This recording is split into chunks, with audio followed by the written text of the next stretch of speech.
Right, first of all, emergency evacuation announcement. In the event of a fire or other emergency, please exit the building in orderly manner to the assembly point, which is located in the market car park.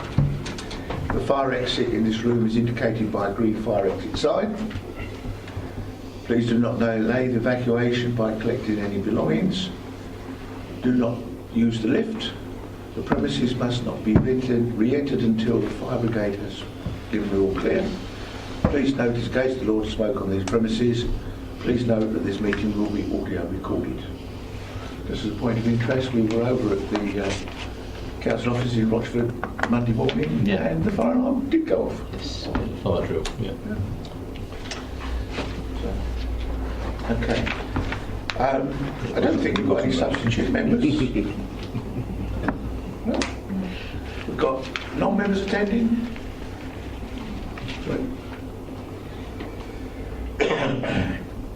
Okay.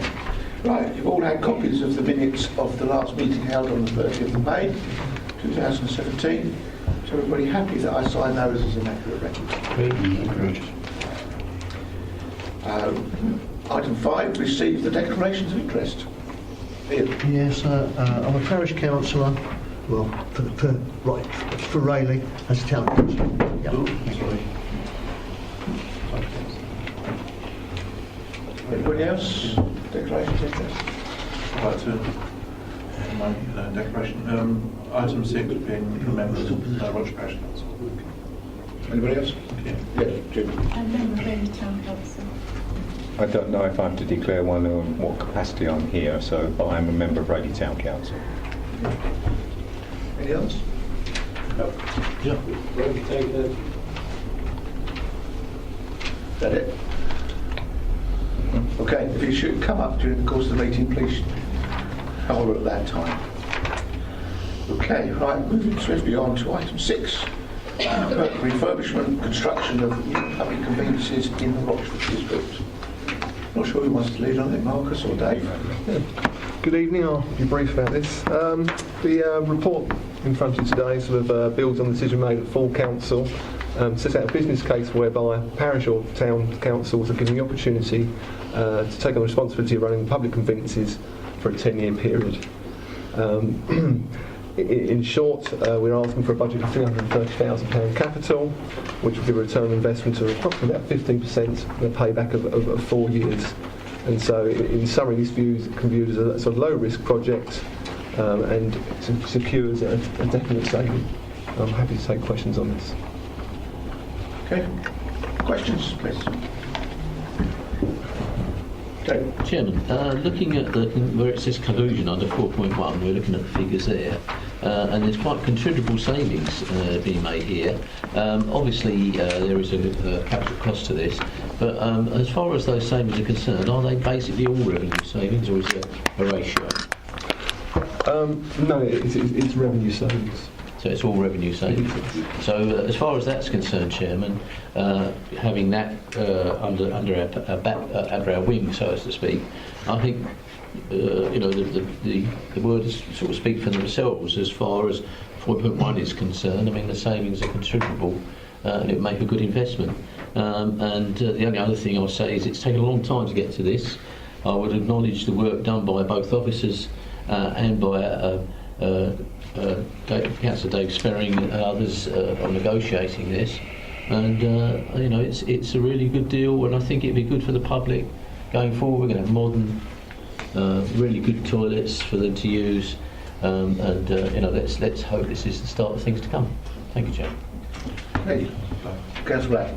Yeah, thank you, Chairman. Interesting report. Just a few things. This may be my ignorance showing here, but the above works, so on page 6.2, the above works in paragraph 33 be subject to a tender process. Exactly which works we're talking about will be subject to a tender process? That's my first question. So 6.2. Yeah. Referring to item 3.3. Yes. 3.3. So that's the work that will go out to tender. So if it's successful tonight, that it's agreed, and we obviously then go to full council, then what we'd seek to do is to put those works out to tender. Okay. Just going on from there into the report. Obviously, on page 6.9, you've got the estimates here of refurbishment, Yes, which I understand were done by Southend Borough Council. correct. And we only got one estimate, really. Is that fair to say? It's absolutely, it's what you'd expect to do in this situation, yes. So when we go out to tender, we'll be getting more than one quote. This is just one quote. I mean, it's been said by at least one member Yes. that the cost of refurbishment of Crown Hill seems pretty high. To be clear, this is an estimate, but it's based on their experience of current prices. Yeah. So the gentleman who undertook this has overseen 3 refurbishment of public toilets in the last year or so. So because I have also had those conversations, and he said these are current prices, and I had raised the concerns that neighbours had raised, and he said, well, again, a general builder, yes, could come back with a lower quote. He said, but that would not be of the specification that we expected to last 10 years. And he said, and he was quite clear about that. Understood. I mean, the tender process, if I may, Chairman, would be the council's full tender process. It's as simple as that. I'm just wondering, I know it says Valley Town Council is hoping to find an alternative commercial use of the building. I'm just doubtful that if you know, it doesn't quite gel with me, but if the refurbishment costs are really so high for Crown Hill, I'm just wondering how that commercial use will be viable. The asset team at RDC have looked into this property. They feel that if it is gutted and made into a shell, there is a reasonable price of a rental facility. There is sufficient space next to the present block for what we consider will be the new toilets, but I think the conservative figure that a very conservative estimate is to gut and make it, shall we say, habitable, would be in the region of £20,000. The asset team has indicated a very conservative £7,000 a year rent is achievable. It's not necessarily going to be by somebody who needs a shop front. It could be a small business, i.e. an estate agent, chartered accountants, somebody that wants to have a high street location, but with not necessarily. So if I may interrupt, I'm just conscious of going to drift on to something that hasn't been fleshed out. Really. I as you correct, I alluded to that in this paper. Yes. But in many ways, I put in a contingency of, well, if that does not go ahead, I have. If you look in the figures there, there is a cost for sort of demolition of that building. I'm not saying that was what we should do, but it is consistent with the original report that went to full council, where that was what we sort of set out at the time, that we may well to demolish existing buildings and put new toilets there. Yeah. So I want to be consistent with the reports that we've put beforehand. I think the investment board, that will be a sort of separate paper for the investment board to consider at a later date around that building. Just one last question, and forgive me, maybe down to not understanding the report. Page 6.9 has got the refurbishment cost for Back Lane Rochford, and then the next page you've got the 6.10 further figures for Back Lane Rochford. How do they match up? Well, one is for the so Back Lane. These figures here are for the proposal that Rochford Parish Council wishes to take forward. Right. And those are the figures on 6.9 in table 3 are for the as-is. So if you were wishing to maintain those toilets as they are now, this is the refurbishment costs for as if we were not taking this forward to the parish, but we were continuing to if you like, service the toilets as they are and we were running them. So forgive me, Chairman, so Rochford Parish want to do more in the way of refurbishment. Rochford Parish have a definitive idea of what they want, yes. Okay. And yet we'll end up with fewer cubicles than we've got now? We do, yes. Okay, thank you. Thank you, Councillor Black. Councillor Mrs Mason. Thank you, Mr Chairman. I'm just looking at the cleaning costs. We've got a contract for cleaning for 6 toilets. Is there any impact on the remaining 3, the rest of the contract? if we've got a 50% reduction, would it make any difference in the price, or would it be a straight saving of 50%? This is possibly why the paper was set up before council at the time, that we would seek to close toilets per se as it went across the districts. So to really recognise the saving with CETA, we would have to terminate that element of the contract totally. So I possibly then I could try to renegotiate if I wished, but the issue would be their staffing levels. They've expressed no interest in doing so. So they say no, it's all or nothing for us. So in many ways, it would be better to terminate that contract completely if you want to realise that saving. The other toilets at that point then would not be cleaned, but would also be shut anyway. So if I understand you correctly, what you're saying is you're going to terminate the cleaning contract. Three of the toilet facilities will be refurbished at the parish council's cost. Yes. No, the refurbishment won't be at the parish council. No, but the maintenance will then be at their cost. The other three will be closed because you're not maintaining them. There's only 2 others. Well, we've allowed for a budget for Hockley Woods separately to be cleaned. So you're closing 2 Yes. because you're cancelling a contract. Correct, yes. Neil, you next. I think that's subject to. It is, yes. Subject further. But for this paper's purposes, I mean, this is where there's many permutations, yes. Going back to my question, you've received some expert advice as regards costing for refurbishment and rebuilding and refurbishment. And that's a guide, isn't it? It's probably a good guide, but it's not, because when you go out to the tender process, there could be a variation. Absolutely. What, in percentage terms, what sort of variation could you expect? Have you got anything built in? Well, he's asked for he recommended 10% contingency. But I mean, in many ways, and although Rob Manning's not here tonight, we went through the, if you like, scenarios. So again, I understand there was angst expressed over the costings. But I think even giving an example, not that I'm saying this was the case, if you reduced the cost of the existing toilets to be refurbished, I'm sorry, you're talking about comparing the two costs here. So if you reduce those, say, by 50%, so you actually halve the costs, which is unlikely. And Southend, I spoke to him again today, and this is something he knows well. If you were to halve the cost, you would still be looking at a 10% return on investment to 50. So this is still a good investment. So so it's in many ways you are looking at a business case that has some tolerances in that sense. So if there was some concern over the prices, what I would say to you is this is still a very good deal, but I'm confident of the prices. Tina, next. Yeah, how many empty shops are there in Rayleigh at the moment? I personally would not know, and again, I have... Interest, if you're going to be making another building, Yes. they're empty, would people be more interested in renting something on the high street rather than around the corner? To be clear again, Yeah. the report hasn't gone into that detail, and I've allowed for a contingency that should that not happen, then the costs are within these costs.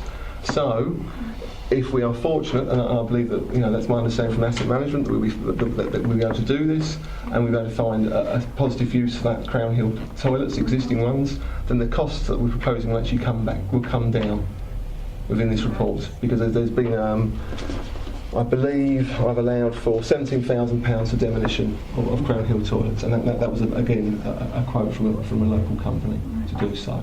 So there is that contingency built in within these figures. Correct me if I'm wrong, I think it's more likely to be rented by somebody wanting a small office than somebody wanting a retail shop type unit, I suspect. Yes.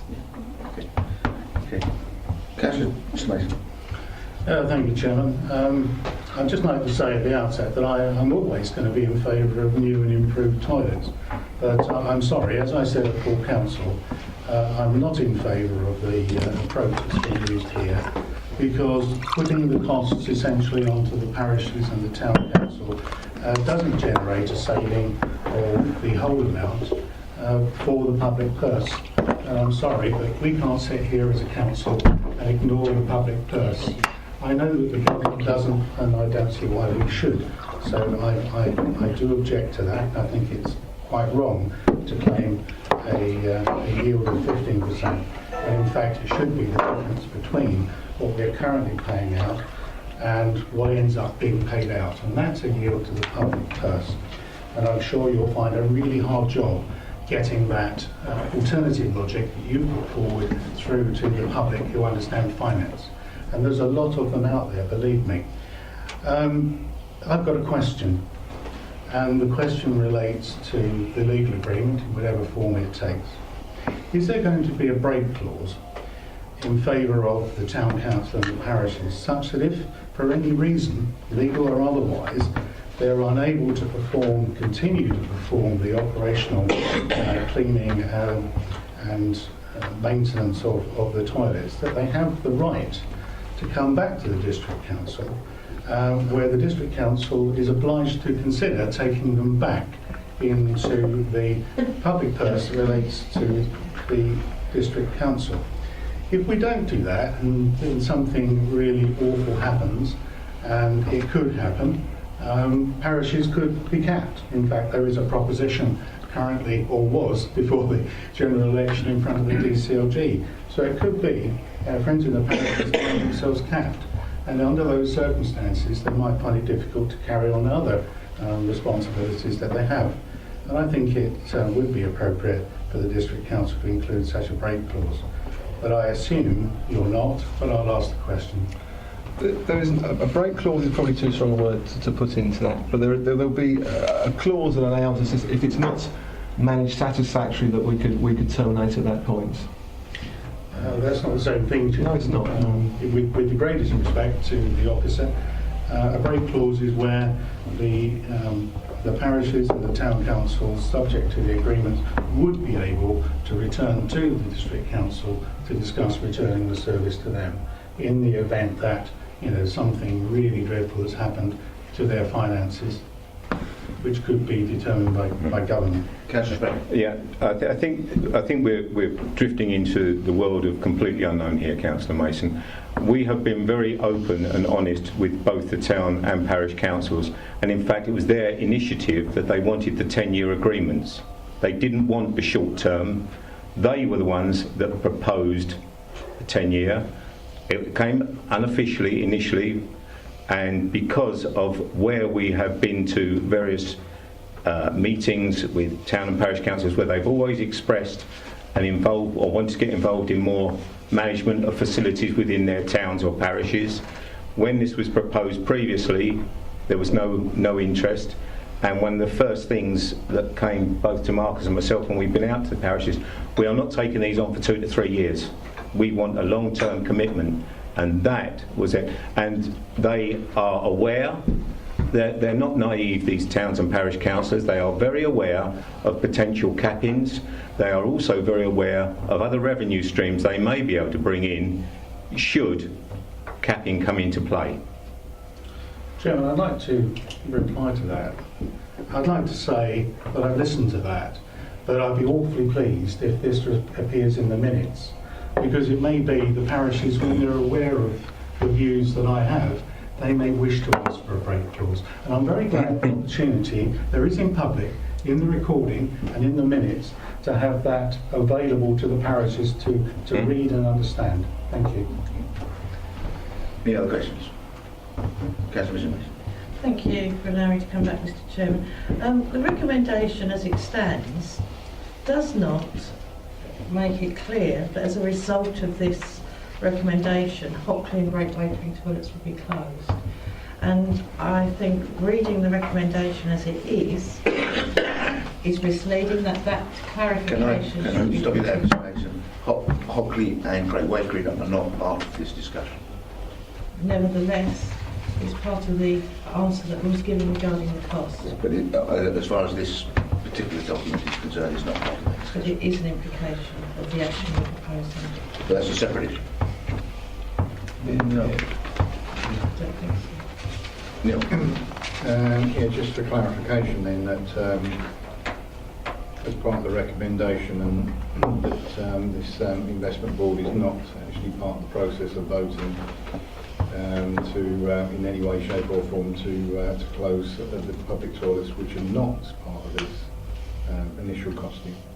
Not part of this document. Yeah, which includes Great Wakeland and Hotley. I'm sorry, if I could come back there, Mr Chairman. The officer's just told us that At we'll this be stage. cancelling the contract. The contract, yes, but I mean, So we won't be cleaning them. yes, with this And then we contract. closed, your words. Yes. At this stage. I mean, it's a decision to be made. I mean, as I said, for the simplicity of this investment board, if that's the case, as you know, there's a member advisory group that's looking at the closure of the other two. I don't want to go too far into this, but you know, we're fairly optimistic that neither of those will close either. The issue with the Hockley and the Great Wakeland one is that they're both still under discussion at both parish councils. So at this stage, it would be wrong to say anything further, because it's subject to their discussions at those particular parish councils. So at this stage, we'll have to leave it at that. Okay, thank you. Okay, any other questions?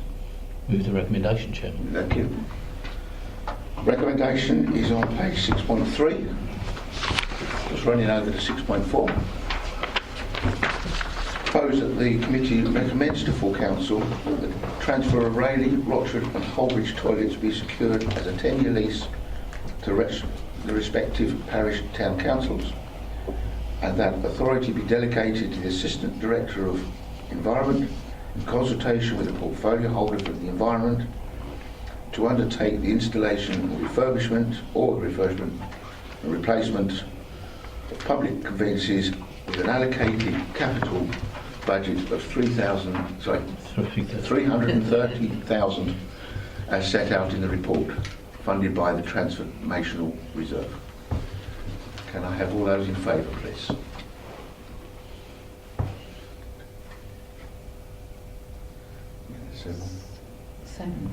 Against?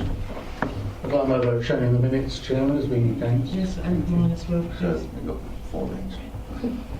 5. 5, beg your pardon. 6. 1, 2, 6. 5. 3, 4, 5, 6. Oh, sorry. So, And just Councillors Mason recorded their votes against. Yeah. Mine, please. And you. And mine, please. okay, right, moving on. Item 7. Greenway Gateway Trade Limited, with regards to the directorate. Sean, do you want to say anything on this topic? It's kind of about me. I'm not sure whether that's appropriate enough. But, I mean, I think it's reasonably straightforward. I mean, it's an arrangement that we need to put in place to ensure that we can keep things operating effectively as far as the Green Gateway Trading Limited is concerned. So the report is I think self-explanatory. And will we revisit this when Nick's replacement is in? And the intention would be, Chairman, to revisit this when the new strategic director is in post. Any other questions? Good, doing well here. Right, okay, recommendation then. It's proposed that the committee resolves that Sean Strutton be formally appointed as Director of Green Gateway Trading Limited with the effect from the 12th of July 2017 on an interim basis. Have you done two? And I should too. Hell for turn the page on. Item 2. The new strategic director, once appointed and in post, replaced Sean Scrutton as Director of Green Gateway Trading Limited. Okay, all those in favour? That's unanimous. Is there any against? No. Okay, thank you very much indeed, ladies and gentlemen. Close the meeting. I know the meeting's closed. And Not quite. No, please close it. Okay, meeting's closed at 19:53.